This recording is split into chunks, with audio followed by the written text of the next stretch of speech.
Bien le bonsoir à tous et à toutes, soyez les bienvenus sur The Evil Within, épisode bonus qui arrive avec beaucoup de retard, mais mieux vaut tard que jamais.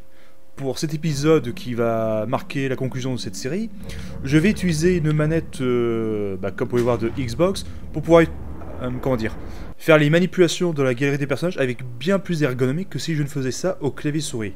Et enfin, je vais m'équiper de mon téléphone pour pouvoir consulter en parallèle Internet Movie Firearm Database, qui est un site en ligne qui répertorie et nomme le nom des armes à feu que l'on peut voir dans plein de films et des jeux vidéo, voire, je pense aussi peut-être, faudrait que je vérifie, de manga ou de dessins animés. Au pire, le monteur me dira s'il fait des choses en plus. Et accessoirement, il nomme les références utilisées des armes à feu pour la conception de certaines armes fictives. Comme par exemple ce revolver que tient Sebastian Castellanos, qui dans la réalité n'existe pas du tout. Par contre, cette arme qu'il tient est inspirée par contre de deux armes à feu qui existent pour de vrai, que sont... Attends, je regarde vite fait.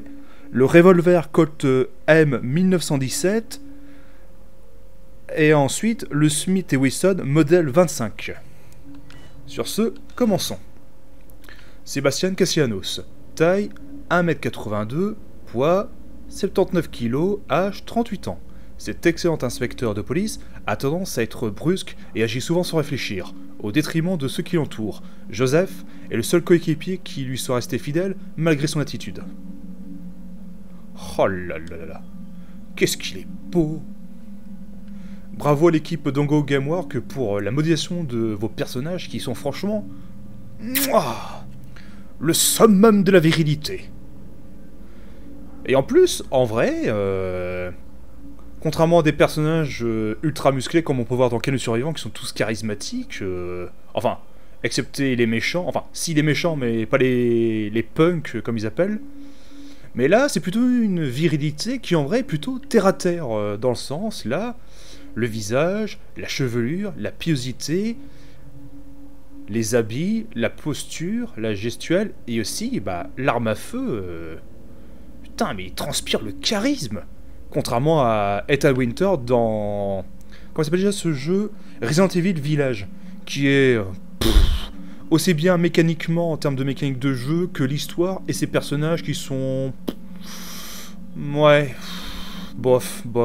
À ce stade-là, jouez plutôt à The Evil Within 1 et l'épisode 2, ou alors si vous aimez quand même Resident Evil, jouez plutôt à Resident Evil, le remake de l'épisode 2, qui lui est un très bon jeu qui a bien compris l'ADN de son, de son modèle d'origine de 1900...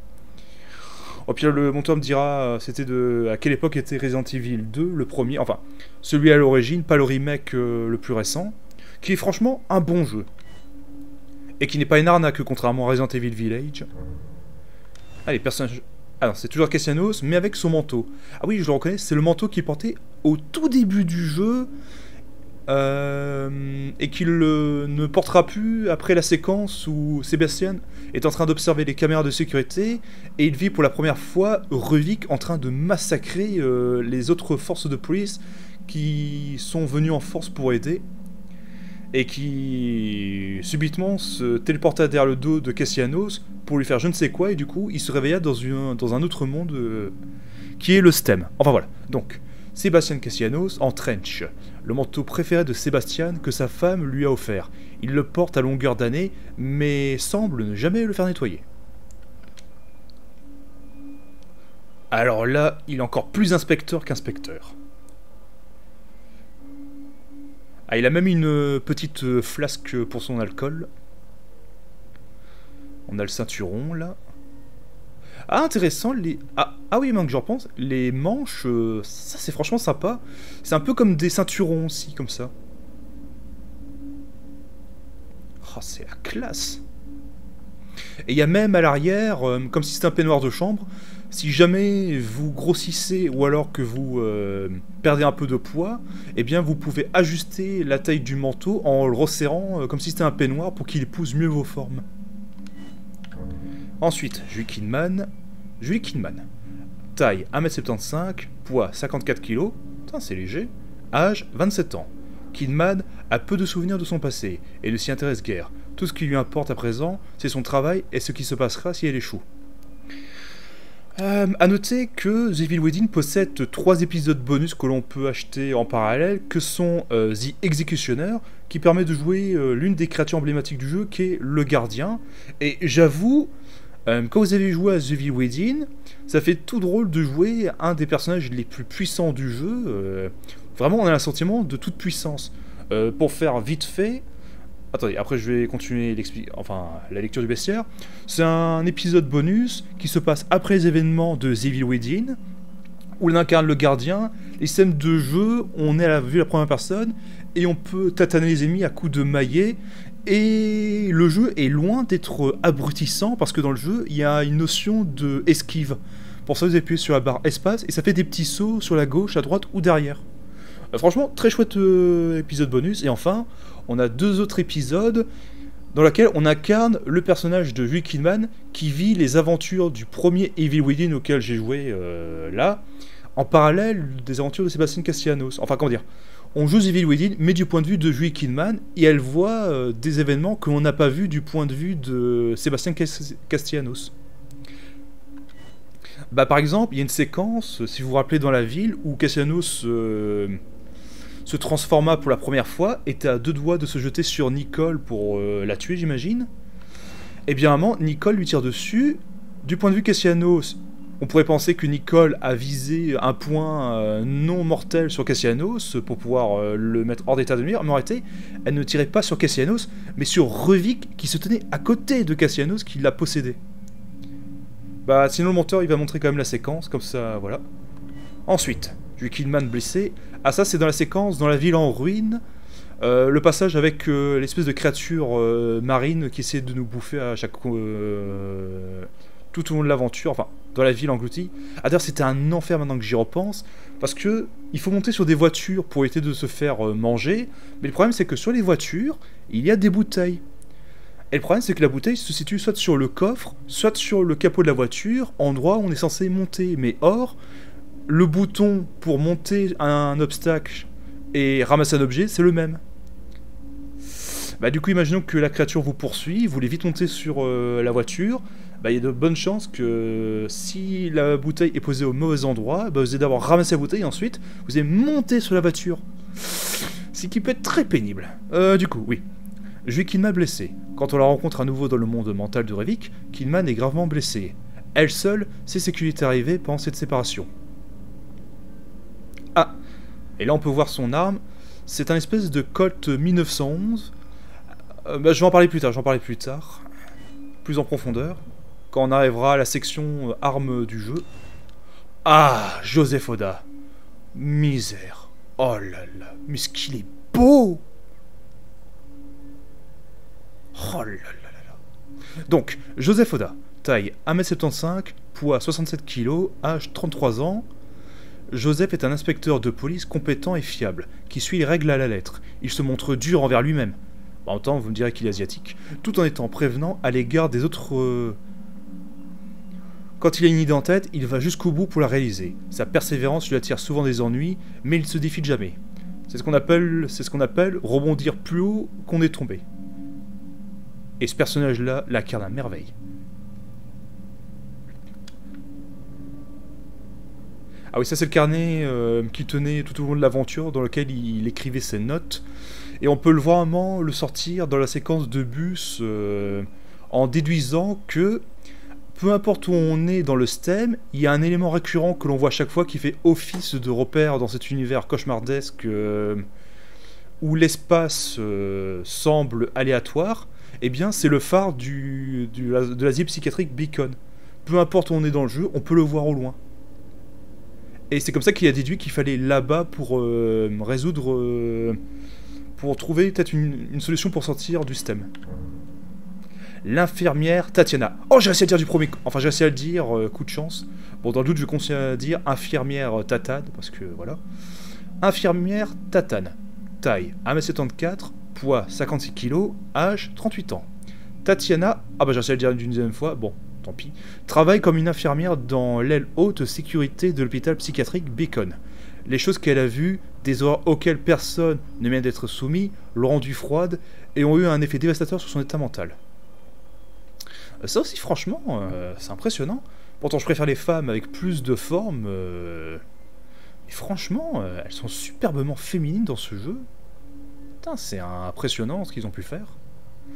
Ah, c'est dommage, à l'époque où on a les outils pour faire des modélisations incroyables, sans pour forcément être photoréaliste, contrairement à un Stellar Blade, qui franchement, la fois que j'ai vu une femme pousser à un tel niveau de féminité, c'était dans... Comment s'appelle déjà ce jeu de chez Nintendo? Attends, ça me revient. Ah oui, c'était Bayonetta. Alors qu'à notre époque, je sais pas, il y a... Je sais pas si c'est un projet, mais il y a vraiment une volonté dans les jeux AAA de rendre les personnages mais vraiment moches. Par exemple, il y avait un jeu qui est pas un AAA, mais qui est un jeu plus indépendant, enfin je sais pas si indépendant, s'il est subventionné, mais c'était The Finals, un jeu qui est très intéressant dans son concept. Mais par contre, les personnages, je sais pas ce qu'ils ont fait, mais ils sont tous l'air mais moches et dépressifs, surtout les femmes. Même en prenant une femme de 100 kilos, il n'y a quasiment rien de féminin, ils ont tous une gueule de camionneuse. Enfin bref. Donc, Leslie Winter, taille 1m72, poids 51 kg, âge 25 ans. Leslie a toujours compensé ses difficultés à communiquer en imitant inconsciemment les pensées des autres. C'est cette particularité que Ruvik recherchait pour ses expériences sur la lésion de conscience. Ah oui, chose à savoir que ce personnage-là, quand on jouait les épisodes bonus en incarnant le personnage de Julie Kidman, eh bien on apprend avec un audiologue que Leslie avait 2 parents mais qui sont morts de manière tragique. C'est qu'il a profondément marqué et ça n'a pas amélioré son état, enfin son problème lié à sa difficulté à communiquer avec les autres. Et accessoirement, Ruvik était très intéressé par cette personne une fois qu'il a été intégré au STEM, parce que chaque fois que Ruvik cherchait un hôte à posséder pour pouvoir posséder un corps physique dans la réalité afin de pouvoir s'évader, eh bien ça n'a pas marché. À chaque fois, ceux qu'il possédait étaient détruits au bout d'un moment. Alors que lui, c'était le seul hôte viable qui pouvait accueillir la conscience de Ruvik. Car oui, à un moment, Ruvik s'est fait trahir, justement par Marcelo Jiménez, pardon. Ah oui, parce que Jiménez, c'est un nom espagnol, du coup, le J se prononce R. Donc c'est pas Jiménez, mais Jiménez. Du coup, avant, vite fait, donc... Ah oui, je disais qu'à un moment, Ruvik travaillait en collaboration avec Marcelo Jiménez sur le projet STEM, et du jour au lendemain, Marcelo a trahi Ruvik pour de bonnes et de mauvaises raisons, avec l'organisation qui s'appelle Mobius. Et qu'est-ce qui s'est passé? Mobius a littéralement charcuté Ruvik au point qu'il ne reste que son cerveau emprisonné dans une bulle de verre connectée à la machine STEM. Pour faire office comment dire, d'interface centrale. Sauf que ça a mal tourné parce que Ruvik a pris le contrôle du STEM et du coup, ils étaient un peu niqués, ils pouvaient plus le contrôler. Du coup, ils ont tenté d'introduire d'autres sujets pour essayer de stabiliser le STEM. Et aussi, Ruvik, accessoirement, vu qu'il n'est plus qu'un cerveau, quand il a vu l'arrivée du sujet Winter Leslie, il s'est dit, tiens, lui, il est parfaitement, en adéquation, enfin, pas en adéquation, mais il est disposé dans sa mentalité, dans sa psyché. Il est un parfait hôte viable que je peux posséder pour avoir un nouveau corps et m'échapper de ma prison psychique. Enfin voilà, sur ce, Marcelo Jiménez, taille 1m78, poids 71 kg, âge 50 ans. Marcelo est un médecin qui réalisait des expériences clandestines sur les patients de l'hôpital psychiatrique Beacon, en collaboration avec une organisation étrangère, qui est Mobius. Cette organisation l'avait placé à la tête de l'établissement, mais il a fini par disparaître dans de mystérieuses circonstances. Ah oui, les mystérieuses circonstances, c'est qu'en fait, à un moment, lorsqu'il a trahi Ruvik, il était devenu le chef de projet du STEM. Sauf que le problème, c'est qu'il avait beau avoir travaillé longtemps avec Ruvik, il n'était pas aussi impliqué dans le projet. Du coup, une fois qu'il y avait le projet en pleine main, il n'était pas l'auteur des espérances et surtout il n'était pas vraiment qualifié pour faire avancer le projet. Mobius s'en est rendu compte et comme Mobius L'organisation n'aime pas trop l'échec. Du coup, il allait passer un très sale quart d'heure. C'est pourquoi, lorsqu'il a conçu le second stem, qui est un stem mais sans fil, qui lorsqu'au moment où il l'a activé, ça se passe à cet instant, au début du jeu The Evil Within, un moment, lorsqu'on avait la patrouille de police qui contenait les 4 membres de la police de Crimson City, que sont Sébastien Castellanos, Julie Kidman, Joseph Oda et enfin Conlin. Quand ils ont entendu une espèce de grésillement aigu, eh bien c'était le stem sans fil qui était en train de fonctionner. Et du coup, à l'instant même où ils ont entendu ce son aigu, ils étaient déjà de force entrés dans le stem. Et du coup, bah, Jiménez, pour échapper comment dire, aux représailles de Mobius, il activait le stem pour tenter de s'échapper. Mais c'était une fausse bonne idée parce que, évidemment, bah, dans le stem, qu'est-ce qu'il y a? Eh bien, il y a l'influence de Ruvik.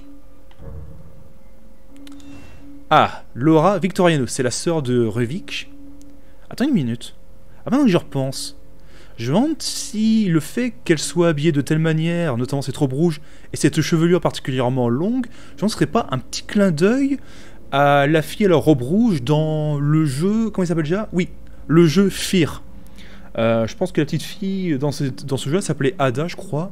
Au pire, le monteur me corrigera. Ah, il y a peut-être une inspiration. Peut-être que c'est un clin d'œil, ou alors c'est juste une pure coïncidence. Enfin, toujours est-il, Laura Victoriano, taille 1m67, poids 46 kg, âge de décès 17 ans à sa mort. Belle et généreuse, Laura était la seule personne à comprendre son frère Ruvik. De son vivant, elle préférait s'habiller en rouge.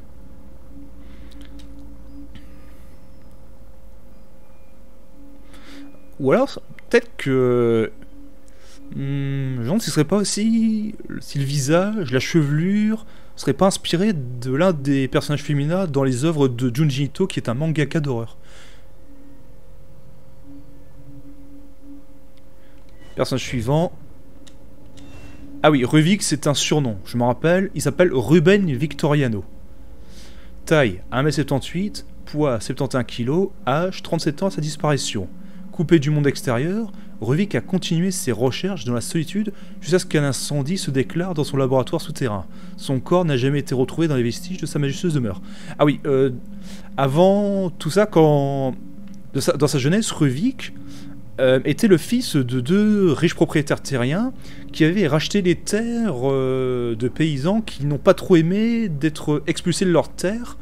Du coup, pour se venger, ils ont brûlé une grange appartenant au domaine Victoriano, mais sauf qu'il y avait Ruvik et sa sœur dedans. Mais l'un d'entre eux s'est dit « Ouf, Osef, moi j'ai rien vu et j'ai rien entendu. » Ah, Ruvik déjà, qui était pas stable mentalement, il a pas trop aimé que sa sœur soit morte là-dedans. Bon, tu me diras, logique. Du coup, attendez. Je vais enlever l'interface, comme ça on peut voir de plus près. Là, sous sa capuche, on peut voir qu'il a partiellement retiré une partie du crâne pour la peau et une partie du crâne de sa tête pour le remplacer par une verre en... Je sais pas si c'est du verre ou du plastique ou c'est un... Mais en tout cas, c'est un matériau semi-transparent lui permettant de voir son propre cerveau. Ugh.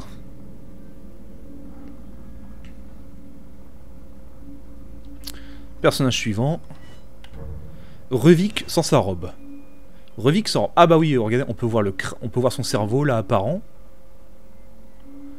Ah carrément. C'est superbement glauque. Ruvik sans robe. Les graves brûlures qu'il a subies ont rendu sa peau insensible et incapable de réguler sa température corporelle. Accablé d'incessantes migraines et de crises en tout genre, son corps était apparemment proche de la rupture.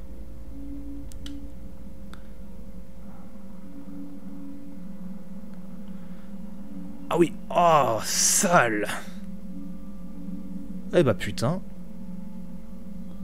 Ah, même ses sourcils ont brûlé. on dirait Sangoku en Super Saiyan 3. Ruben Victoriano quand il était enfant. Ruben Victoriano enfant, taille 1m58, poids 49 kg, âge 10 ans. Ruvik enfant, quand il avait encore un soupçon d'innocence, c'est à cette... Ah, attendez, excuse-moi. j'avais un cheveu sur la langue.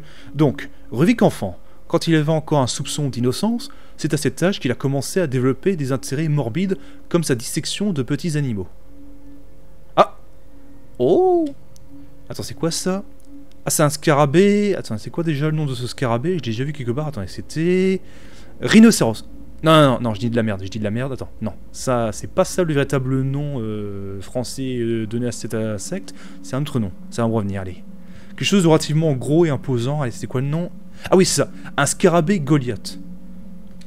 C'est un scarabée dans le monde des insectes réputé pour sa force colossale qui, si on l'a transmuté à celle d'un humain, eh bien un humain, s'il avait la même force qu'un scarabée Goliath, il serait capable de soulever un tank à main nue.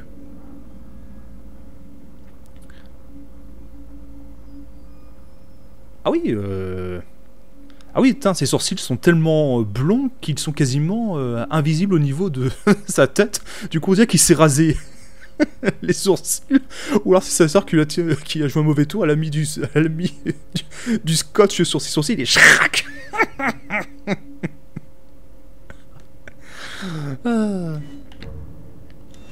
Ah, ça c'est le passage quand il s'est fait brûler vif dans sa grange avec sa sœur. D'ailleurs, sa sœur s'est sacrifiée pour lui permettre... Enfin, comment dire, à un moment, pendant que la grange était mise à feu par les villageois, enfin par les paysans, les agriculteurs, enfin un truc dans le genre, à un moment il s'était pris au piège. Du coup, la sœur de Ruvik, qui est Laura, elle a attrapé son frère et l'a poussé par la fenêtre de la grange, mais sa sœur restait coincée à l'intérieur et elle est morte brûlée vive. Ah oui, attends une seconde. Ah, il y a carrément son oreille qui lui manque, l'oreille droite là. Du coup, Ruben Victoriano, enfant, brûlé. Taille 1m58, poids 41... poids 41, non. Excusez-moi, poids 41 kg. Âge 10 ans. Ruvik a perdu sa sœur dans un incendie qui avait vraisemblablement été allumé par des villageois. Au cours de sa longue et douloureuse période de convalescence, il a rencontré le docteur Jiménez, l'homme qui finira par changer sa vie.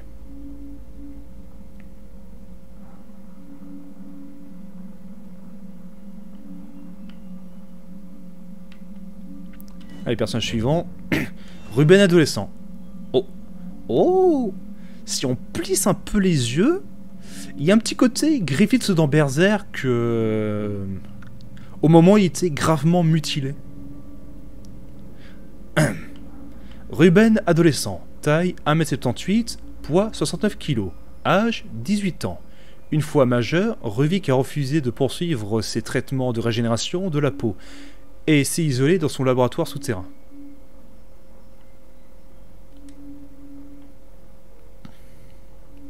Ah, en vrai, il est plutôt classe dedans. À la limite, ce qui lui manquerait, juste un tout petit accessoire pour rendre encore plus classe. Peut-être une petite cravate noire, là. Alter Ego. Oh oui, je me rappelle de ces saloperies parmi les ennemis du jeu. Et en plus, je pense que, vu la tronche, c'est très inspiré d'une créature dans un film assez culte qui est The Thing de John Carpenter. Je mettrai une petite image de l'une des créatures du film pour la comparaison. Alter Ego, taille 2 mètres, poids 185 kg. Putain, le gros bébé. Le résultat de la lésion au stem d'un sujet souffrant de troubles dissociatifs de l'identité. La personnalité dominante et la personnalité d'homme ont fusionné pour former une seule et même créature à 2 têtes. Ah oui, quand elle recevait trop de dégâts, ou alors quand on s'approchait trop de la créature, il y avait cette espèce de parasite qui sortait du bide, et s'il arrive trop près du personnage, il le tue en un seul coup avec une animation de mise à mort assez gore. Et chose en notre désavantage, on peut lui tirer dessus comme n'importe quelle créature, mais par contre, on peut pas l'assassiner en arrivant dans son dos. Par contre, on peut quand même lancer une bouteille à la figure pour l'étourdir. Ah, le sadique. Sadique, taille 2,22 m, poids 140 kg. Cette créature est le résultat de la fusion de l'esprit d'un meurtrier avec la folie de Ruvik. Envahie par la rage, elle est devenue la tuerie personnifiée. Sacrée tronçonneuse, dis donc.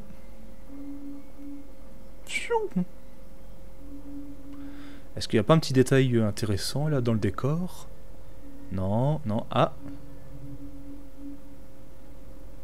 Ah non, c'est juste une boîte, c'est un bidon d'huile.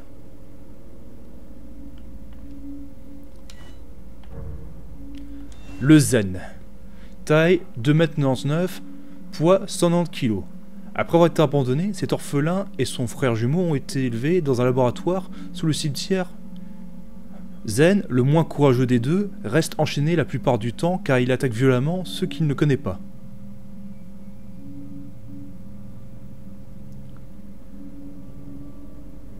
Ah, qu'est-ce qu'il a là? Ah non, c'est juste une corde qui retient son fut. Et ça allait... Ah non, c'est même pas une masse en métal, c'est juste un pilier, un morceau d'un ancien pilier, d'une structure, d'une architecture. Ah, chouette. Ou par contre, oui, je me rappelle le passage avec cette créature. Ah, ça fait super mal. Heureusement que Cassianos peut encaisser les coups, même s'il est très vulnérable, parce que autant mourir d'un coup de tronçonneuse du sadique, bon, c'est cohérent. Mais par contre, pouvoir se relever après avoir pris un coup de ça doit peser quoi à vue d'œil? Je dirais que ça doit peser un 70 kg, 80 si ce n'est pas plus.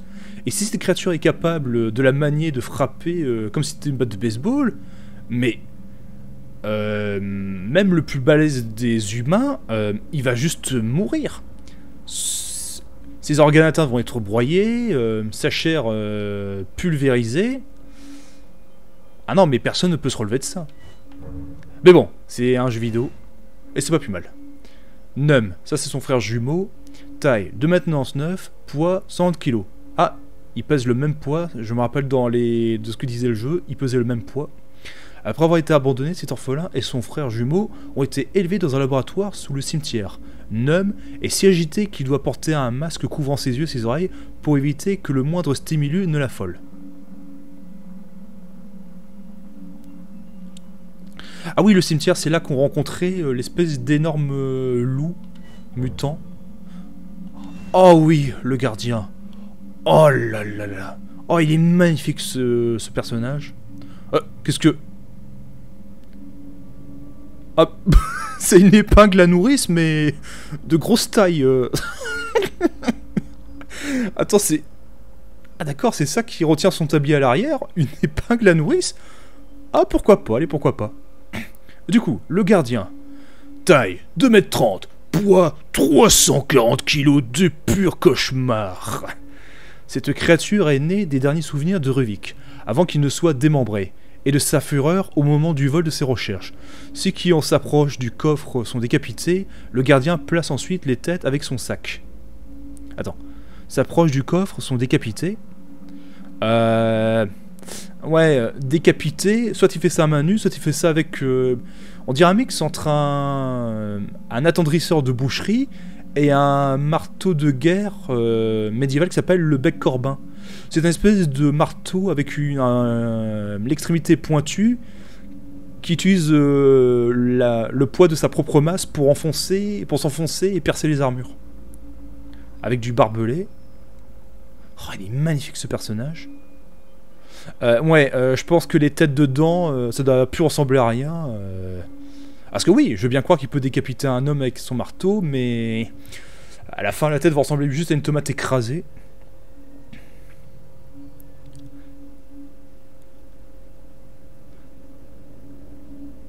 Magnifique. Traumatisme. Traumatisme, taille 2,65 m, poids 220 kg. Cette créature née de l'esprit de Ruvik vient de sa vision de la mort et de la renaissance, un concept qui lui trouve son origine dans son rejet de la religion que son père lui avait imposé dès son plus jeune âge.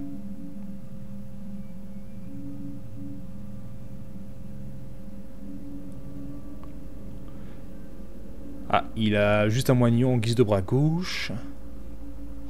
Oh putain, c'est glauque à souhait. Ouf, ça doit picoter. La sentinelle. Oh oui. Oh, je me rappelle. À un moment qu'on arrive à vaincre cette créature mais sans vraiment la tuer, en fait il y a deuxième phase, on peut vraiment la tuer. La première phase, en fait il faut lui faire suffisamment de dégâts pour la faire fuir, et après on peut passer une barrière métallique. Le problème c'est que notre cher Joseph Oda a perdu ses lunettes. Du coup on doit revenir en arrière là où il y a le loup pour récupérer ses lunettes. Ah, sacré Joseph Oda, mais heureusement qu'on l'aime, et on ferait tout, et je ferai tout pour récupérer ses lunettes. Sentinelle, longueur 2,40 m, taille 2,10 m, j'imagine que c'est au garrot, poids 260 kg. Conçue dans un laboratoire sous le cimetière, cette créature est la gardienne de l'église. Nourrie de victimes sacrificielles, elle a un goût prononcé pour la chair humaine. Ah oui, chose qui je trouve assez étonnante. Donc, là, il y a une paire d'yeux comme sur un loup normal, et là, il y a un troisième œil qui semble ne pas posséder de paupières lui permettant d'être fermé. Du coup, quand ce truc, on l'a vu la première fois, quand il dormait, je me pose la question, est-ce que dans la vraie vie, s'il y a des créatures, des animaux qui sont, comment dire, qui n'ont pas de paupières, je me demande comment ils font pour dormir avec les yeux ouverts. Une vraie question. Oh, par contre, il est superbement atroce, regardez-moi ça. Là, on a une gueule de chien difforme, et là, on a une espèce de seconde gueule, mais... Oh, c'est ignoble, on dirait un trou du cul avec des dents. C'est immonde. C'est immonde. Oh là là là, c'est superbement glauque ce chien. Laura. Ah oui, ça c'est la sœur de Ruvik, mais version cauchemardesque, fruit de l'imagination perverse et contre nature. Alors, enfin, surtout démoniaque. Enfin, je sais pas si on peut dire c'est démoniaque, mais ah oui, c'est ça. Profondément dérangé.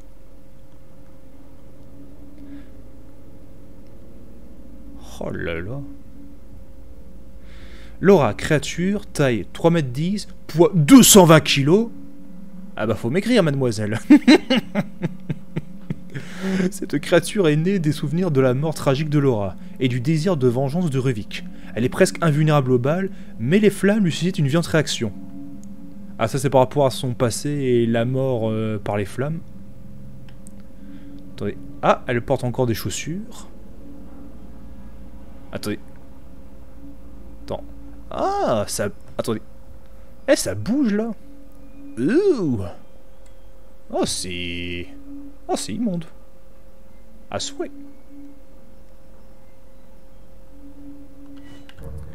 Quell. Ah oui. L'espèce de... créature, là.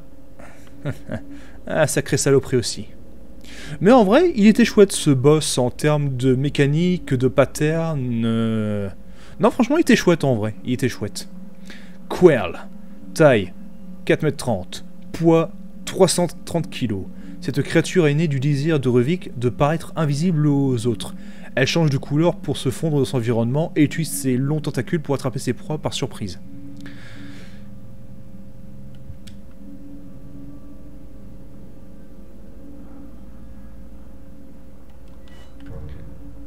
Shigio. Ah oui, cette créature des enfers. Oh misère, je la hais. Ah, elle fait moi la maligne là maintenant. Shigio. Taille 6,20 m. Poids 1,4 t. Ce monstre aquatique a vu le jour suite à la noyade d'un sujet d'expérience dont la conscience s'est ensuite perdue dans le monde mental de Ruvik. Il rôde dans l'obscurité des profondeurs et tente d'attraper tous ceux qui ont le malheur de s'approcher. Ah oui, à un moment, je me rappelais, je sais pas, j'ai fait un rêve bizarre une fois, après avoir joué à The Evil Within, je rêvais d'une séquence, mais qui, en vrai, n'était même pas cauchemardesque, tellement c'était con, mais... Ah si, maintenant ça fait sens. À un moment, je rêvais que je finissais le niveau de la ville, je montais l'échelle pour monter dans le bâtiment, et je rêvais qu'à un moment, cette espèce d'énorme poisson, entre guillemets, grimpe l'échelle avec ses nageoires. Ah mais sauf que là, je me rends compte qu'elle a des mains, cette saloperie. Un poisson qui monte à l'échelle. Attends. Ah d'accord, c'est carrément, on dirait des corps mais fusionnés ensemble. Ou je sais pas, c'est quoi? C'est des espèces de pseudo-nichons, trucs dégueulasses. Ou alors c'est plusieurs corps fusionnés en un.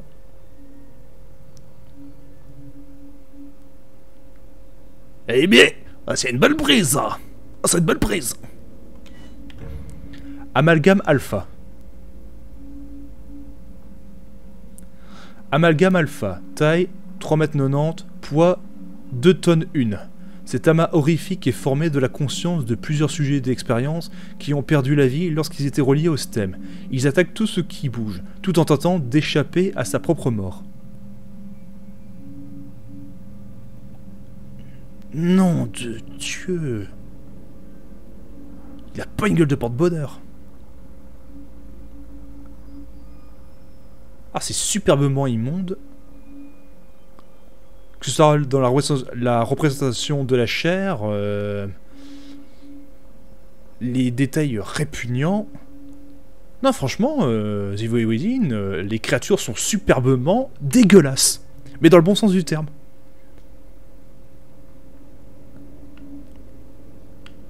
Ah, quel jeu, je vous jure, The Evil Within. Une vraie référence. Ah, ça, l'hérésie, je pense que c'est...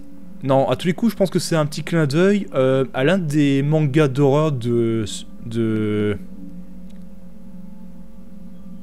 Junji Ito, voilà.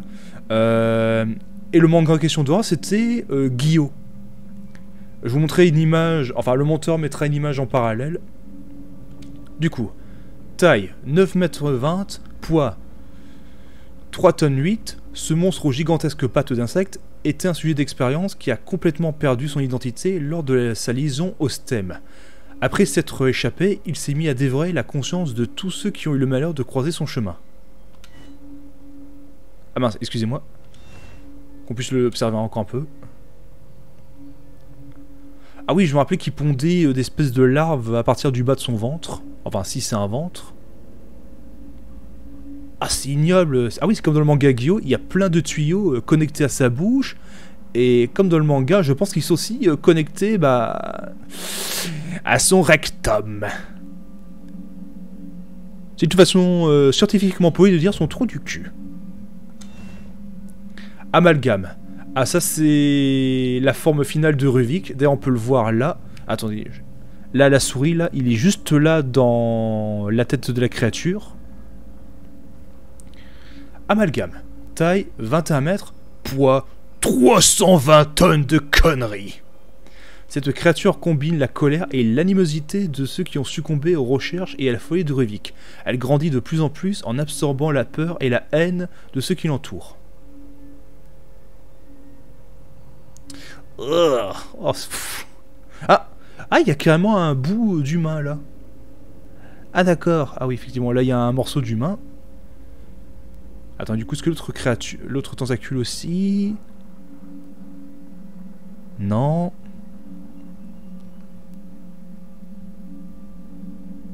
Ah oui, sacré bestiole. En tout cas, ça fait plaisir. Ce genre de jeu, on peut consulter tout le bestiaire.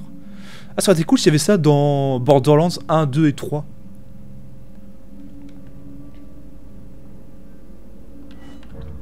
Cœur d'amalgame. Ah, ça, c'est la dernière phase où, quand on a affaibli suffisamment la créature, Ruvik essaye de bouffer Cassianos qui est à terre.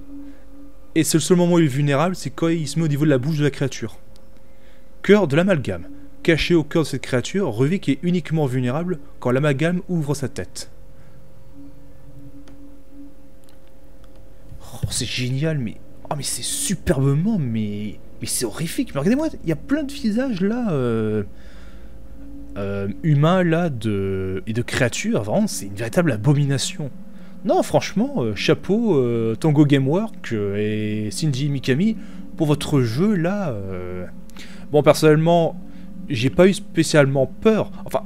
C'est surtout, comment dire, c'est le côté survie horreur qui m'a marqué, avec la gestion des munitions, et plein de moments du jeu qui vous sortent de votre zone de confort. Mais si, dans l'absolu, les créatures de votre jeu sont superbement horribles. Regardez-moi ça, il y a même une bouche au niveau du cou, ça fait aucun sens. Oh, c'est génial.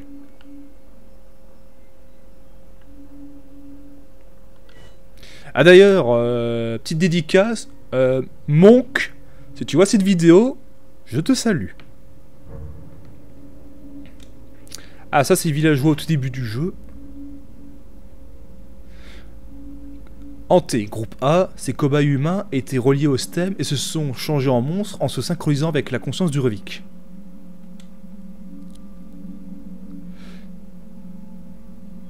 D'accord, lui il a des chaînes, il a carrément des chaînes attachées aux yeux. Lui il a encore une corde de pendaison. Lui, ouf, oh, il a plein d'éclats de verre, Seigneur Dieu. Et lui, ça me fera toujours marrer. Il a littéralement une barre de métal enfoncée dans le crâne qui traverse même les yeux. Par contre, on peut quand même lui faire exploser la tête et ça le tue. Mais bon, c'est un jeu vidéo, tout va bien, tout va bien. En tout cas, ce qui est génial dans ce jeu, c'est quand la tête des ennemis explose, c'est incroyablement gore. Pour commencer, surtout, le jeu vous fait comprendre que l'ennemi a pris très cher et surtout, vous lui faites un coup critique. Hanté, groupe B. Étrangement même, ceux dont la connexion STEM a échoué apparaissent sous forme de monstres. Ah oui, ça c'était un ennemi embusqué avec son fusil à verrou. Ah, je me demande si c'est pas le même que... Ah si, on dirait, attendez. Attendez, j'essaie de regarder de ce côté-là. Ah si, c'est le même que celui qu'utilise Sébastien Castellanos, maintenant que je repense. Au pire, je verrai à la fin, si c'est pas le cas. Ça, c'est le prêtre. Ah, je me rappelle d'un groupe de 3 prêtres qui avait derrière une porte et que j'ai réussi à voir une fois. Il a le symbole ici, un espèce de collier avec le symbole du phare de l'hôpital psychiatrique Beacon. Ah lui, il y a carrément son visage qui a en quelque sorte scalpé, qui pendouille et du coup laisse paraître l'intérieur de la tête avec les muscles apparents. Oh mais... Oh, c'est superbement immonde. Magnifique. Ça c'est... la nonne. Le groupe C. Ah, ça c'était dans le chapitre où on rencontrait le frère de Marcelo Jiménez. Là c'est son frère, le gros là. Ah, d'ailleurs, chose un peu rigolote. En vrai, il me fait penser à mon il me fait penser beaucoup à mon arrière-grand-père. Sans rancune, hein. Si tu me vois de là-haut. Sans rancune. Oh, misère. Ah oui, ça c'était l'un des ennemis invisibles qu'il y avait dans une phase d'hôpital. Ah, c'est très chouette cela aussi. Pour les repérer, soit il fallait bien regarder l'air ambiant pour voir s'il n'y avait pas une déformation, ou alors il fallait regarder les flaques d'eau pour voir où il marchait. Attendez juste un instant. Allez, chute. Ah, c'est Conlin, ça, je me rappelle. C'est lui, là, celui qui est en bleu. Oh, le pauvre. Il dit qu'il était à 3 jours de sa retraite. Ah, ça, c'est les ennemis albinos. Attendez, je vais essayer de le... Attendez. Non, allez, chute. Allez. Allez, oust. Allez, laisse-moi tranquille. Donc, cet ennemi-là, on pouvait le rencontrer à certains endroits du jeu. Et la particularité, c'est qu'il est insensible aux carreaux aveuglants. Ça, je m'en rappelle. Ces sujets ont une apparence normale, car ils conservent une infime partie de leur conscience originale, mais comme ils sont morts dans le monde réel, ils ont perdu toute leur humanité. Hanté, groupe D, ah ça c'était quand on était dans la ville.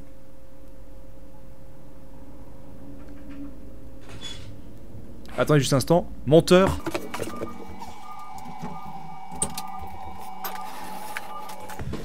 Ah, merci monteur. Hanté, groupe D. Les hantés attaquent tous les humains normaux qu'ils voient et tentent d'évorer leur cerveau, ce qui pourrait être perçu comme une tentative de retrouver leurs souvenirs perdus. Ah oui, donc ce personnage-là, j'ai l'impression qu'il ressemble un peu à l'acteur dans American Psycho.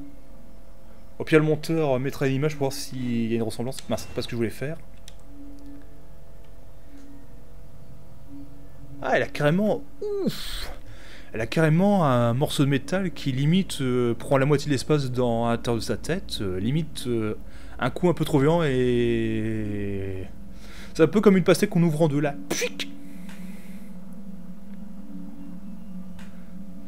Bien. Groupe hanté E. Ah oui, ceux-là ils étaient sympas, les pompiers. Si on leur tirait dans la bonbonne, si je dis pas de bêtises, ça les faisait exploser. Ensuite, eux, bah, c'est les ennemis considérés comme gros. À lui, c'est une version gros de l'albinos. Je me demande si par contre, lui, comme son homologue plus mince, il est immunisé à toute attaque aveuglante de carreaux aveuglants. Ah, ça, c'est les ennemis avec un masque en céramique. On peut leur tirer dans la tête, mais il faut tirer plusieurs balles pour casser le masque et enfin pouvoir leur tirer dans la tête. Ou alors, il faut les poignarder derrière ou leur tirer derrière la tête. A noter que le fusil de précision ignore le masque en céramique et le tue en un seul coup si on vise la tête. Eux, ils étaient infernaux, les hantés avec un fusil d'assaut. Comment dire? Oui, ils attaquent à distance, donc il faut attendre qu'ils finissent de tirer pour leur tirer dessus. Mais le problème, c'est qu'ils ne rechargent jamais leurs armes.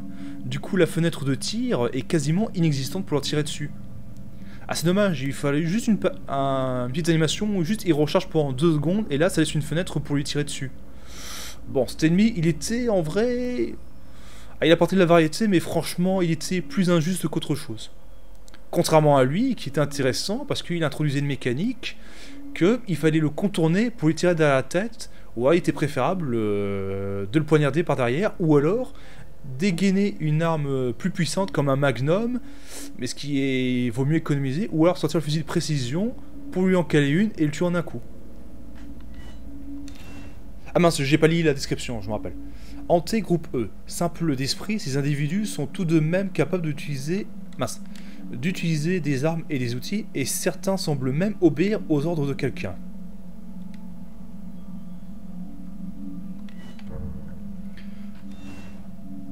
Ah oui, cela c'est un autre groupe d'ennemis bien spéciaux.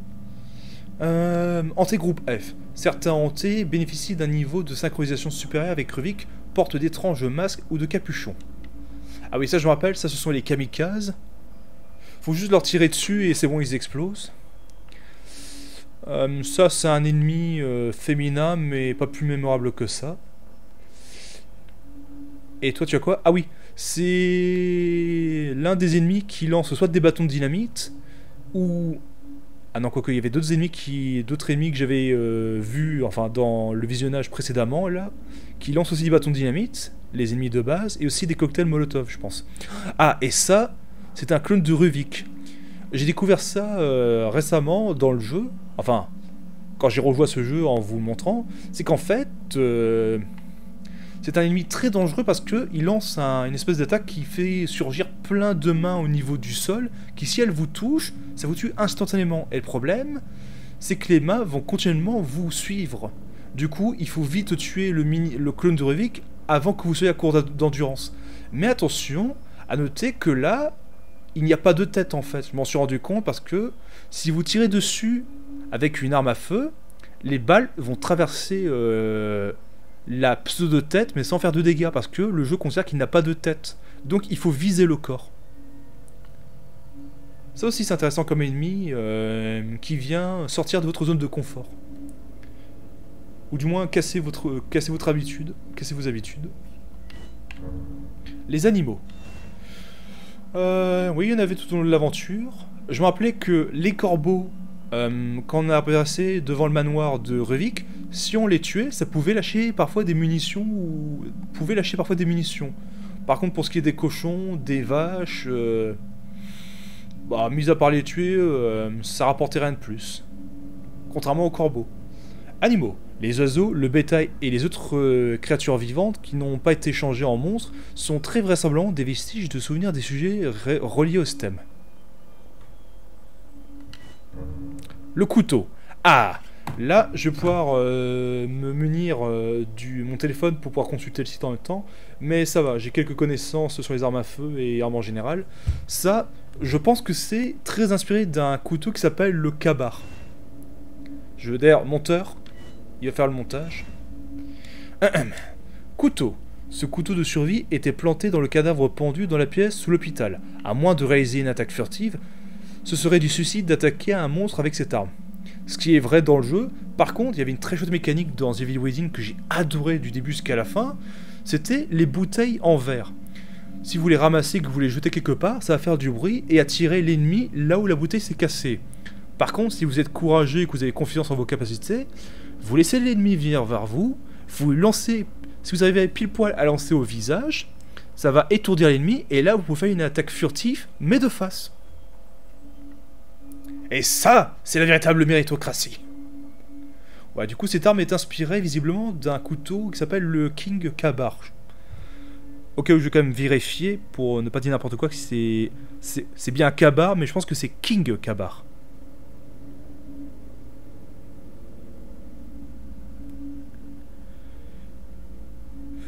Oh, non, c'est juste un Kabar, mais il n'y a pas le mot King.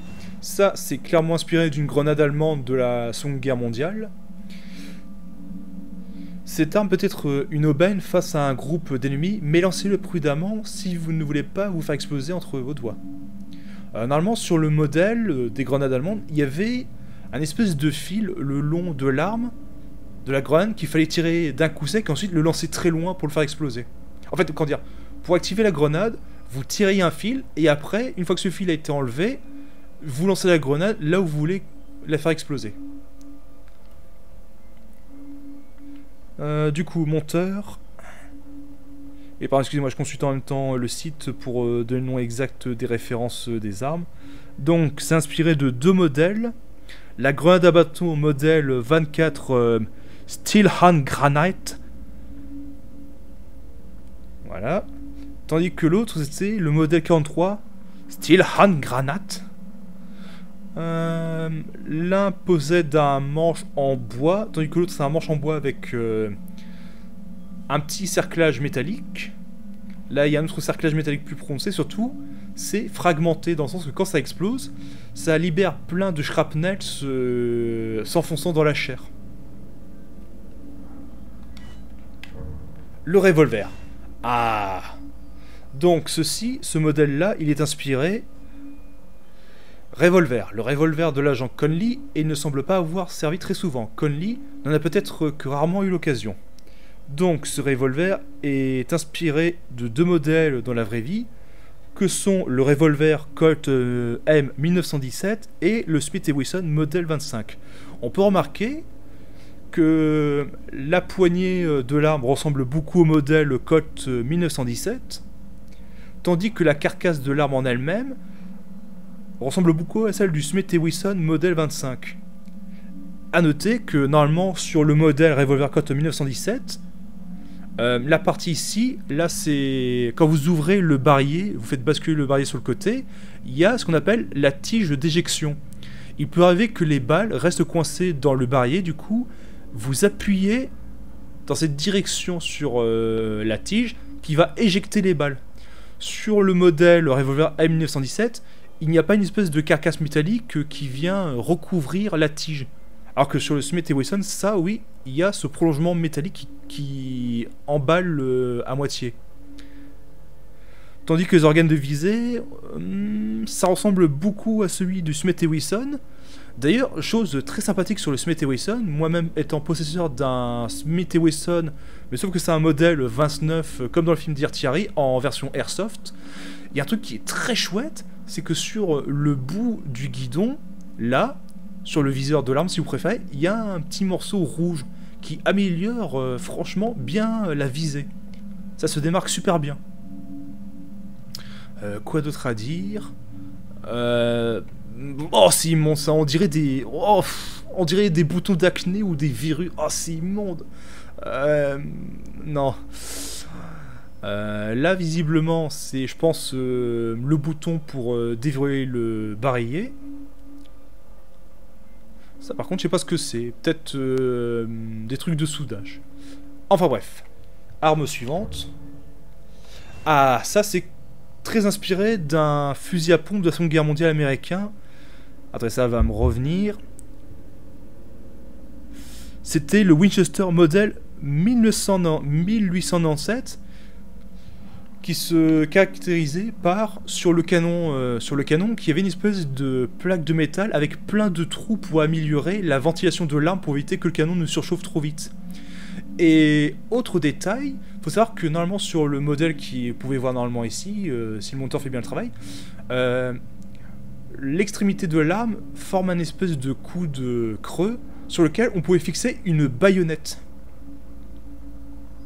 Et enfin, particularité que cette arme-là, normalement, si entre chaque tir, quand vous amenez la crosse, enfin la pompe en arrière pour armer une nouvelle chambre, enfin pour chambrer une nouvelle munition dans la chambre de tir, eh bien, il y a une espèce de masse métallique qui vient sortir en arrière pour réarmer le chien. Il fallait faire attention quand vous maniez cette arme, parce que si vous la maniez pas correctement, c'était le coup à se prendre la masse métallique sur le coin de l'œil. Vu que pour utiliser cette arme, normalement, il faut avoir la tête relativement proche ici. Du coup, fusil à pompe, conçu il y a plus d'un siècle, ce fusil fonctionne toujours, mais sa culasse, qui s'éjecte par l'arrière, peut facilement blesser les utilisateurs qui n'ont pas l'habitude de s'en servir. Alors effectivement,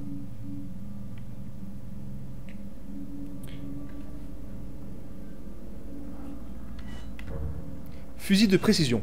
Ah si, bah du coup, les ennemis ont le même que celui de Sébastien Castellanos.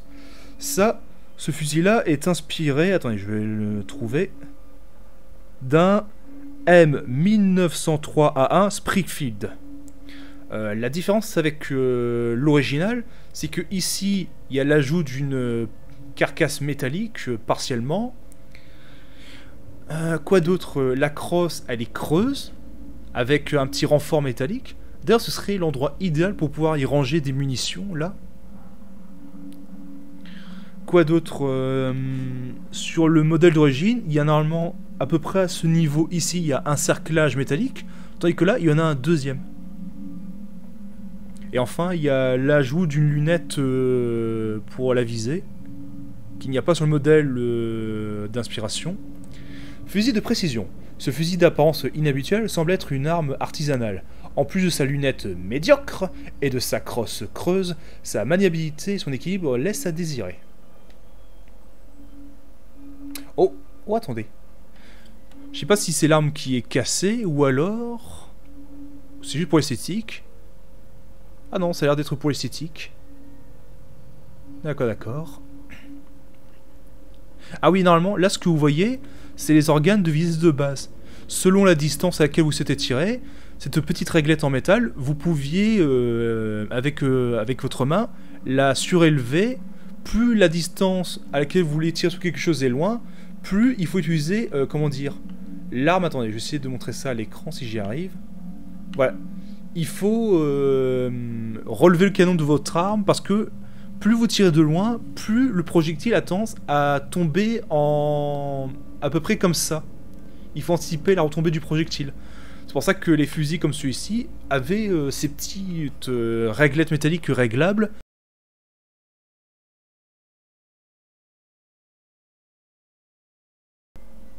Enfin voilà, sur ce, passons à l'arme suivante.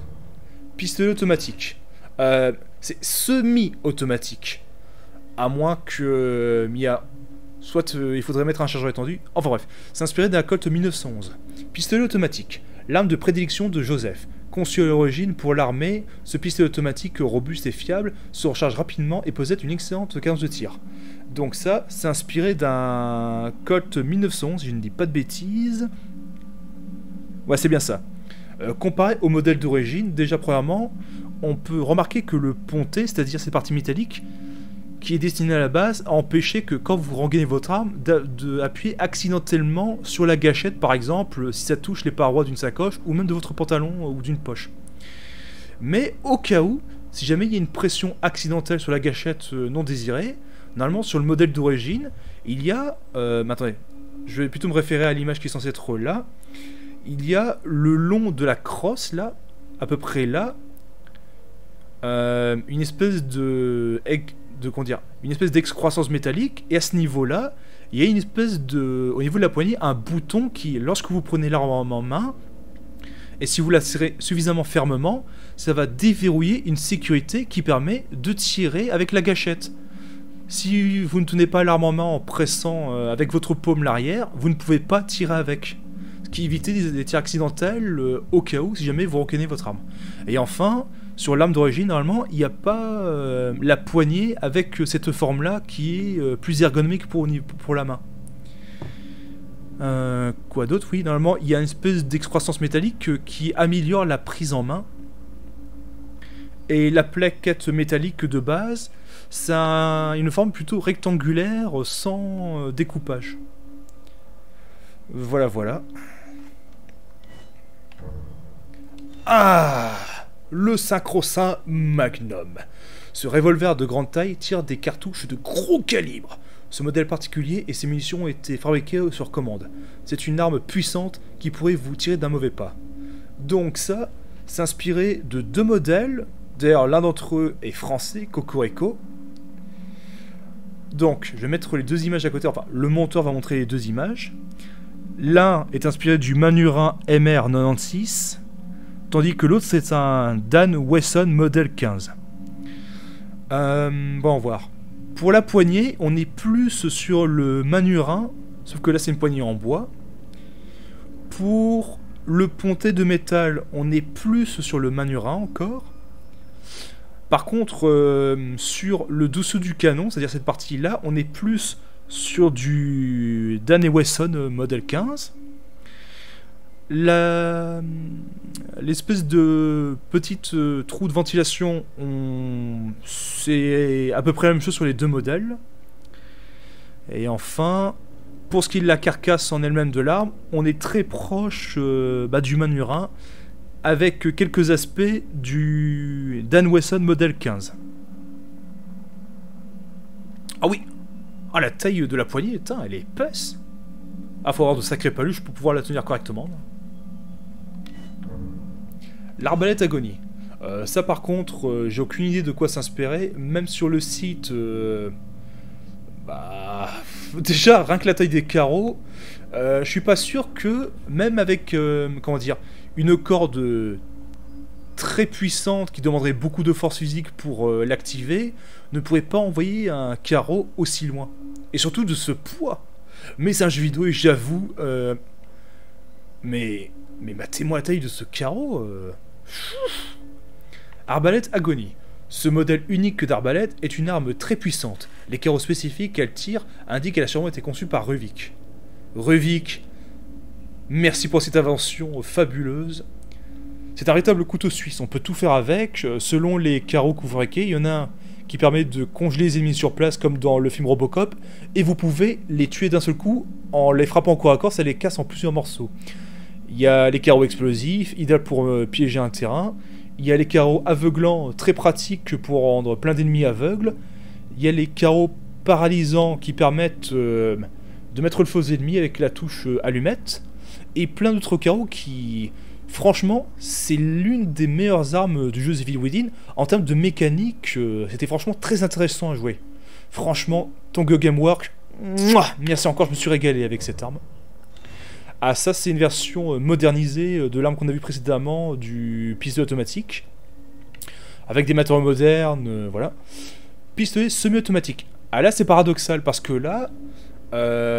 en vrai, vu la dégaine du machin, et vu la taille du chargeur, ce serait plutôt l'arme idéale pour la passer en mode rafale, voire même peut-être en mode automatique. Mais bon, j'ai l'impression que le traducteur ne s'y connaît pas trop en armes. Pistolet semi-automatique. Chaque pression de la gâchette tire une rafale de 3 balles. Conçue pour infliger d'importants dégâts, cette arme est efficace pour repousser les ennemis, mais il vaut mieux la laisser de côté quand les munitions se font rares. Ouais, pas grand chose à dire, c'est le même que la version précédente, mais plus moderne, avec des matériaux comme du polymère, etc. Ah, ça j'aurais bien voulu... Ça j'ai eu l'occasion de l'utiliser en hors-champ, dans le New Game Plus du jeu. Fusil à double canon. Fusil à canon juxtaposé, de nombreux chasseurs privilégient cette arme fiable qui bénéficie d'une excellente cadence de tir élevée. Donc ça inspiré d'un Stoker IGA Coach Gun Supreme Blue, avec une finition gris métallique. Sur cette version de l'arme, on peut voir que, comparé à l'original, il y a une espèce de cerclage métallique, là, à ce niveau-là. La gâchette, les doubles gâchettes sont un peu plus courbées. Là, la crosse aussi est assez étrange, notamment là, c'est incurvé. Et rajouter ici un petit accessoire qui permet d'y ranger des cartouches supplémentaires pour les avoir à portée de main.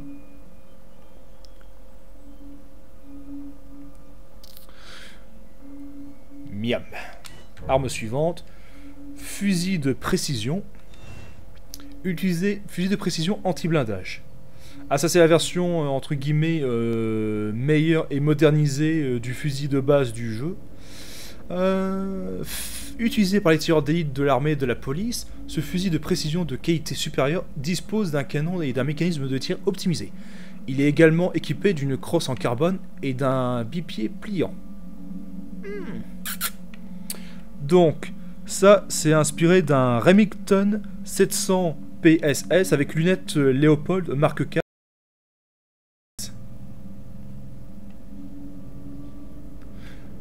Donc ça oui, le bipied, vous pouvez à tout moment, si vous le voulez, les déployer pour pouvoir prendre appui sur un rebord pour plus de stabilité.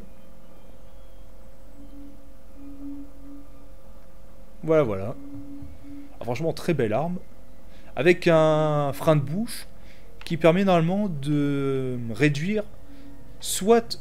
Après, je sais pas si c'est quoi comme frein de bouche. Si c'est un frein de bouche cache-flap ou alors c'est un frein de bouche pour réduire le recul. Aucune idée. Mitrailleuse. Alors ça... attendez une seconde, attendez. Mitraillette. Cette mitraillette semble d'origine militaire. Elle manque de puissance en raison des munitions de fusil qu'elle tire, mais son recul modéré lui assure une bonne stabilité. Attendez, vite fait, je recherche vite fait sur le site, mais c'est un peu rigolo en vrai. Donc, cette arme est inspirée d'un pistolet mitrailleur japonais, si je dis pas de bêtises, c'est le type 100, qui utilise de la munition Nambu. Alors là, c'est très particulier. Donc, voilà. Sur le modèle d'origine, il y a des trous de ventilation, sauf qu'ici, ils sont un peu plus allongés. Le frein de bouche est légèrement différent. Le chargeur se trouve normalement sur le côté gauche de l'arme, à peu près à ce niveau-là. Du coup, il y a une petite dégaine d'AK-47. Quelques ajouts. Là, j'imagine que c'est pour y mettre une corde pour pouvoir mettre l'arme sur son dos, sur son épaule. Par contre, donc, nous avons une arme japonaise avec une dégaine d'arme russe AK-47. Et enfin, les organes de visée, celle d'un MP5, si on regarde bien. Donc, on a du japonais, on a de l'allemand et on a du russe. Sacré partouze. Allez, arme suivante. Lance-roquette. Ça s'inspirait d'un Panzerfaust 3. Lance-roquette. Ce lance-roquette militaire est d'une grande puissance dévastatrice. Les gaz d'échappement sortent par l'arrière pour réduire le recul. Son usage a été simplifié à tel point que n'importe qui peut s'en servir. Donc c'est inspiré d'un lance-roquette allemand qui s'appelle le Panzerfaust 3. Tandis que l'arrière de l'arme, il y a un petit côté RPG-7 dans sa forme. Avec en plus une lunette pour aider à la visée. A noter que dans la vraie vie, il est vivement déconseillé que quand quelqu'un utilise un lance-roquette, si quelqu'un se trouve derrière le tireur, il y a de fortes chances qu'il meure de ça. Faut savoir qu'un lance-roquette, ça tire une munition qui est autopropulsée. Mais attention, une telle munition provoque un recul monstrueux qui en temps normal vous briserait l'épaule.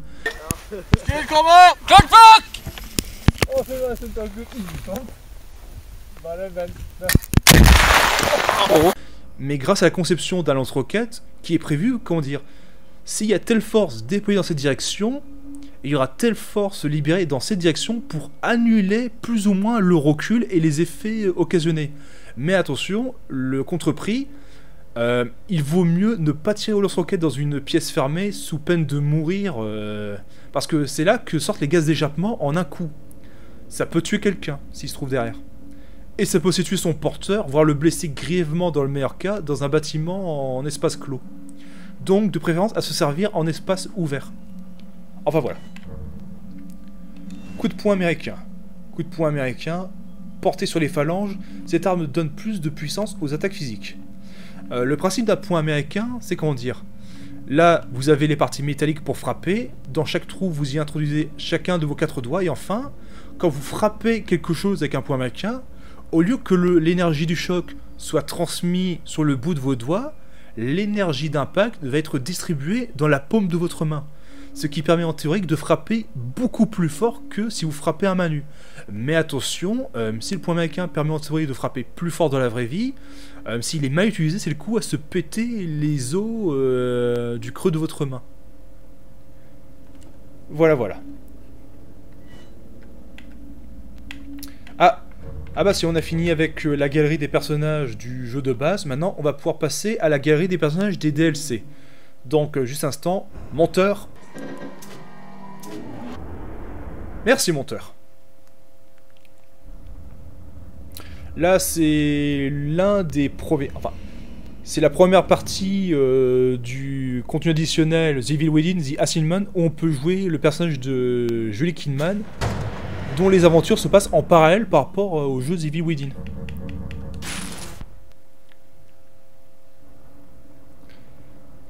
Oscar Conley. Taille 1m78, poids 80 kg, âge 30 ans. Dire qu'il est mort à 3 jours de la retraite. Officier de patrouille en uniforme pour la police de Crimson City, Oscar est un homme intègre mais un flic terne et sans ambition. Il a passé toute sa carrière à patrouiller sans jamais réaliser de notable. Ah, il a un peu une gestuelle David Goodenough. Et lui, tu sais quoi comme arme? Ah, lui aussi, un espèce de Colt 1911, comme celui de Joel Kinnaman. Attends, est-ce qu'il y a autre chose à observer? Non, pas plus. Ça, j'imagine que c'est une radio. Et ça, c'est une munition supplémentaire. Enfin, les chargeurs supplémentaires. Et l'insigne que portent tous les 4 personnages, que sont Joseph Oda, Sébastien Castellanos, Joel Kinnaman, et enfin, bah, notre ami Conley. Ah, c'est con. J'étais à 3 jours de la retraite. Et je suis mort. Le chat noir. Chat noir. Ce chat noir ne s'éloigne jamais de son canapé en cuir, même si Kinnaman ne sait pas d'où il vient. Jouer avec le chat lui offre un moment de répit et la rend quelque peu nostalgique. Ah oui, dans ce DLC, les points de sauvegarde ne sont plus des salles avec la musique ambiante de Clair de Lune, avec un miroir qui se casse permettant d'entrer dans un asile psychiatrique tenu par l'infirmière Tatane. Là, la place, on peut enregistrer sa partie via ces petits canapés en cuir, sur lequel se trouve ce petit chat, avec son petit ruban rouge. Et dans le jeu, il est à noter que pour débloquer la galerie des personnages, il faut à chaque fois trouver des petits escargots comme ça, ou des documents. Qui est d'ailleurs un animal, enfin le symbole du studio Tango Gameworks, bah, c'est un escargot, comme ça vous savez. Enfin, ça paraît évident. Ah, il est un peu flippant ce jeu avec ses yeux rouges là, ça lui donne un petit côté sanguinaire. Oui. Les hantés de Mobius. Hanté Mobius. L'apparition de ces hantés est influencée par le passé de Kinnaman. Une poussée d'énergie intérieure les fait briller en sa présence. Ah oui, quand vous jouez à cet épisode bonus, il faut savoir que si dans The Evil Within c'est un bon mix entre, comment dire, action et survie, le gardien, enfin le contenu additionnel, les exécutionneurs, où c'est très bourrin, très action, l'épisode où on joue Joel Kinnaman, là c'est simple, vous ne possédez aucune arme. Vous êtes sans défense, quasiment. Et les moments où on peut utiliser une arme à feu sont très très rares, et du coup, vraiment on est à poil. En fait, vous vous rappelez, dans The Evil Within, le premier épisode, où on devait se faufiler en évitant de se faire repérer par le sadique, l'homme à la tronçonneuse énorme, qui nous tue en un seul coup. Bah imaginez, tout un jeu basé sur cette séquence. Ah franchement, c'était très chouette. Et en plus, on apprend plein de choses sur le jeu de base. Et en vrai, Joel Kinnaman, très chouette personnage aussi. Je vous conseille d'y jouer si jamais vous... Enfin, de vous procurer les épisodes bonus. Franchement, ils sont bien faits en vrai. Et c'est pas déconnant en termes de prix et d'investissement de temps de jeu. Le cadavre. Ouh, ça aussi, c'était... Oh, c'est immonde. Regardez-moi ça, les côtes qui dépassent de la cage thoracique, là. Oh. Vous imaginez, vous êtes conscient, il y a quelqu'un qui vous qui touche un peu vos côtes, là, pour voir. Ah, ça va être super perturbant. Bon, déjà, être dans cet état, ça doit être horrible. Ah, par contre, les côtes, là, ça doit être super sensible si on les touche, là. Ouf. Oh, c'est immonde. Oh, je me sens pas bien. Enfin, bref. Cadavre. Créature née du corps boursouflé d'un hanté mort. Le cadavre est aveugle et utilise son ouïe pour fondre sur sa proie. Ah d'ailleurs, chose amusante... attends une seconde. Joseph Oda, hanté. Joseph, sous l'emprise de Ruvik, dans le stem, est conscient du passé de Kidman. Cherche à se venger d'elle pour l'avoir plongé dans ce cauchemar. Mais est-ce vraiment lui? Du coup, chose très amusante dans ce jeu... Attendez une seconde. Voilà. Dans cet épisode bonus, donc on joue Nicole, enfin Julie Kidman. À savoir qu'elle est quasiment tout le temps désarmée. Elle peut seulement se contenter de s'infiltrer et contourner les ennemis. Par contre, elle a une mécanique que ne possède pas Sébastien Castellanos. Elle peut utiliser des bouteilles à lancer pour distraire les ennemis, mais elle peut naturellement, en appuyant sur une touche, faire hey, par ici pour attirer l'attention des ennemis. Cassialos, lui, il peut pas faire ça. Il est obligé d'utiliser des bouteilles. Mais après tout, on joue un vrai bonhomme. Nous, pourquoi faire les choses normalement? C'est vrai. Pourquoi utiliser un pistolet moderne comme un 5.7 avec 20 munitions dedans quand on peut utiliser un revolver à seulement 6 balles? Pourquoi faire du vélo quand on peut faire du skateboard? C'est 10 fois plus compliqué, mais c'est 10 fois plus stylé. Bref. Pourquoi faire les choses simplement quand on peut les faire mieux?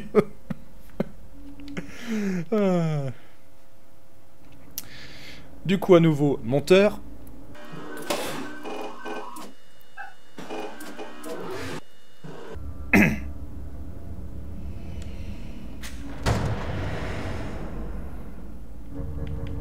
Merci, monteur. Voilà, on est bientôt à la fin de l'épisode. Ah voilà, donc pendant toute l'aventure des 2 épisodes bonus où on joue Julie Kidman, on doit survivre à ça. Ah, cet ennemi-là aussi, je m'en souviendrai pour longtemps. En termes de design, il a un truc qui le rend unique. À la fois, c'est volontairement très sexy, mais en même temps, mais superbement glauque. C'est un peu comme les infirmières qu'il y avait dans Silent Hill, censé représenter l'attirance et le rejet du personnage principal envers sa femme qui est mourante. Enfin bref. La sémaphoriale. La sémaphoriale. Ah c'est bon, j'arrive à le dire. La sémaphoriale est une créature grande et souple aux formes suggestives. Ouais, comme disait un ami, ouais, pas évident de se branler là-dessus. C'est ignoble. Elle est l'un des pions de Ruvik. Elle est la personnification physique de sa quête d'un nouveau corps. Tout comme Kidman, elle est à la recherche de Leslie. Et sa lumière a le don de révéler des souvenirs et des lieux enfouis dans l'esprit des gens connectés au stem. Faut savoir que sous ces vêtements, là... Attendez. À peu près ici, il y a une espèce de bouche fendue en deux avec plein de dents qui se referment sur vous. Sébastien, quand il était jeune. J'ai passé une seule journée. Ah, elle est géniale cette tête. Ah, pardon, excusez-moi. Sébastien jeune. Sébastien, dans sa jeunesse, il était encore un inspecteur plein d'énergie et de confiance en lui. Sébastien n'est maintenant plus que l'ombre de lui-même depuis qu'il a perdu sa fille Lily et sa femme Myria. Il a commencé à fumer lorsqu'il a rejoint la police de Crimson City.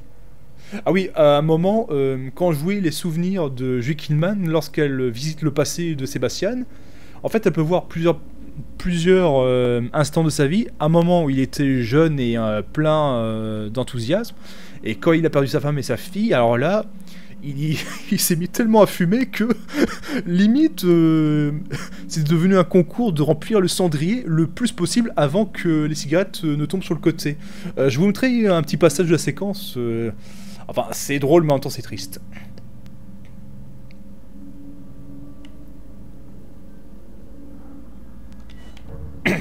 Sébastien et Joseph jeune. En tant qu'inspecteur...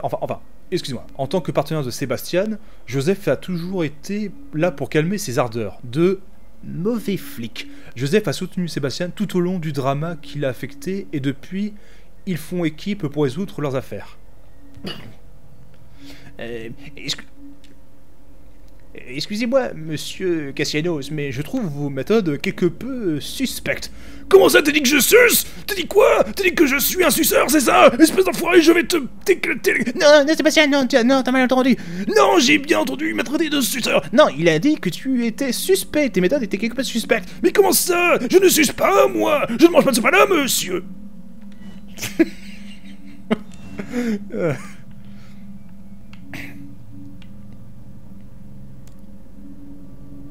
Bien. Sébastien quand il est hanté. Sébastien hanté. Sébastien possédé par Ruvik en dépit de tous ses efforts. Même Sébastien n'a pas résisté à l'influence de Ruvik dans le STEM. Heureusement, Kidman a réussi à le libérer de Ruvik grâce à sa visée sans faille. Ah oui. Quand on joue à Zuvi Widin en jouant avec Sébastien Cassianos, le moment où il se transforme, où il s'apprête à attaquer Julie Kidman quand il était encore à peu près conscient, il a cru voir se faire tirer dessus par Julie. Mais en réalité, Julie ne visait pas Sébastien Cassianos, mais visait Ruvik qui se tenait derrière Sébastien. C'est ça qui a permis à Sébastien de s'en sortir et surtout de retrouver sa conscience, en brisant l'influence du Ruvik temporairement sur celle de Sébastien. Donc on dit merci qui? On dit merci à Julie Kidman. Et enfin l'administrateur, le gars qui est derrière l'entreprise Mobius, l'administrateur. Une image déformée du supérieur de Kidman. Cette dernière est convaincue que ce n'est qu'une apparition, mais il continue de répéter qu'il est bien réel. Mais comment peut-il connaître les pensées et les craintes les plus profondes de Kidman? Peut-on vraiment faire confiance à nos sens dans le STEM? Ah oui, le système STEM consiste à connecter plusieurs esprits ensemble. À savoir que on peut techniquement ressentir les impressions et les souvenirs des autres personnes dans le STEM. Et celui qui est derrière tout ça, ou celui qui influence le STEM, peut connaître beaucoup sur le passé des autres. Magnifique. Enfin voilà, sur ce, c'est la fin de la lecture de ce bestiaire. Merci d'avoir regardé, et ceci marque la fin de la conclusion de cette série The Evil Within. Merci d'avoir été là tout du long, et pardon pour le retard. Sur ce, passez une bonne fin de soirée, et à la prochaine.